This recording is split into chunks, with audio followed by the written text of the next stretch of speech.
Shri Shri Ras Viharini Ji Ki Jai, Vraj Kishori Seva Trust reads Shri Hari Raj Ji Ke Pure Shiksha Patr, Day 31, letter number 9, and verse 9 to 16. Verse 9. Each movement of his waist is revealed by the sweet sound of the bells on his belt, and his lotus feet look lovely with their jewel-studded ankle bracelets. Tika 9. The sweet sound of the bells on his belt calls the gopis to participate in his wonderful Vraja pastimes. His lotus feet have a charming gait and are adorned with jewel-studded golden anklets. Oh, when will I see this form of Shri Krishna? Verse 10. The brilliance of his moon-like nails lights up the three worlds, and the softly swaying border of his golden shawl is most lovely. Tika 10. The effulgence of his moon-like nails lights up the three worlds and enlightens the hearts of the devotees who inhabit the three spheres, above, below, and on this earthly planet. This light only enters the heart of devotees who have surrendered themselves to the lotus feet of Sri Krishna and is not revealed to others.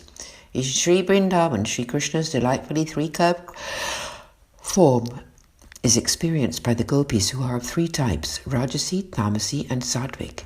Their hearts are enlightened by the brilliance of his nails. Sri Krishna wraps himself in this golden yellow shawl to remind himself of his beloved Sri Swaminiji. When this shawl softly sways with his movements, it emanates a gentle and fragrant breeze. Verse 11. Sri Krishna dances, and as he does, he moves his head in various ways, making his alligator earrings swing, while his bliss-filled eyes grant love's experience to his devotees. Tika 11.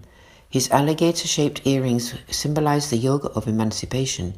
He wears them as he dances, and this vision grants great bliss to the devotees who see him, and they thus experience a great upsurge of love for him. Verse 12. Oh, when will I behold Sri Krishna sitting amongst the gopis, intoxicated with their love, playing so very devoted to the rasa dance? Tika 12.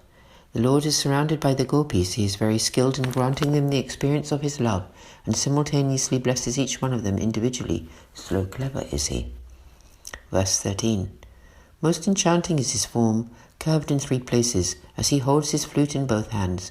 In Sri Vrindavan, this form is the highest reward for his intimate devotees by whom he is surrounded.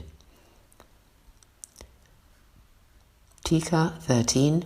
In this three-curved form, he plays the flute, holding it with both hands. This form is the highest fruit of devotion in Sri Vrindavan, is eternally present there. He is always surrounded by his beloved gopis and performs wonderful pastimes with them. I long for the sight of this form. Verse 14.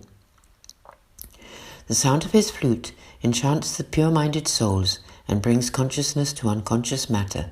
Hearing it, the cows stop chewing the cud. Tika 14. The 7 sweet notes of his flute charm the mind of all the devotees. The animals, birds, and trees of Sri Vrindavan are also enchanted. Inanimate matter becomes inanimate matter becomes animate, and animate beings are rendered motionless. When birds and animals hear it, they cease all movement to enjoy the nectar of its sound. Trees and mountains are stimulated to action and begin to ooze nectar themselves. Verse 15. When he plays his flute, all the animals and birds become silent. The trees experience inner bliss and begin to expel nectar. Verse 15, Tika 15. Silenced by the sound of the flute, the animals and birds began to drink its nectar. They are sages of the transcendental eternal Sri Vrindavan forest. The trees are part of these grace-filled pastimes and flow with nectar. When accomplished devotees experience the Lord's form, their bodies horripilate with bliss. These trees in Sri Vrindavan are most qualified devotees, so when they are blissfully touched by the nectarian sounds of the Lord's flute, they themselves begin to ooze with nectar. Verse 16. The touch of Sri Krishna's lotus feet satisfies the burning desire of the land of Vraj. He loves to play on the banks and in the waters of Sri Yamunaji river. 16. By performing his nectarian pastimes there, Sri Krishna propitiates the burning desire of the land of Vraj, as well as that of all the creatures who live there, to see and feel him. By the presence of his lotus feet, even every bush, creeper, and plant is relieved of their anguish to experience him. Thus he makes it known that to whomsoever surrenders themselves to the land of Vraj, he will grant the assuaging of their fire of separation from him. During the great circle dance, he dances with every devotee and begins to perspire. He wonders where I should place this nectar of the perspiration generated by my dancing, together with the devotees. He decides that the Yamuna river is the perfect place for this nectar, and so enters her waters along with those gopis, and there plays again with them and his beloved Sri Swaminiji.